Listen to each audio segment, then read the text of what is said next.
बसणार आहात तर तुमच्या मनात काय काय विचार आहेत, काय करणार असं नवीन. आणि त्यांनी खूप केलं.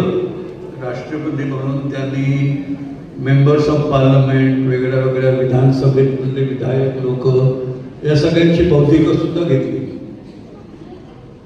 पण त्यांनी मला जे उत्तर दिलं ते असं, की ते म्हणाले की मी आता संकल्प सोडलाय की राष्ट्रपती झालोय त्यामुळे मला सगळ्या सोयी सुविधा आहेत, लोक मला सगळीकडे बोलवतील.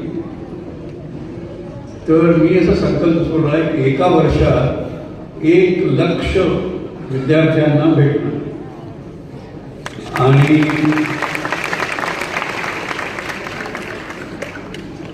तर म्हटलं हे कसं काय शक्य आहे, तुम्ही राष्ट्रपती, तुम्हाला प्रोटोकॉलची बंधनं आहे, इतरही राष्ट्रपती पदाच्या खूप मोठ्या मोठ्या जबाबदाऱ्या आहेत, हे कसं करणार. तर म्हणे नाही, मला कोणीही बोलवलं तर मी त्यांना सांगणार की तिथे कमीत कमी 300-400 मुलं असलीच पाहिजे. आणि ते त्यांनी अक्षरशः खरं केलं, हे मी स्वतः अनुभवलेलं आहे.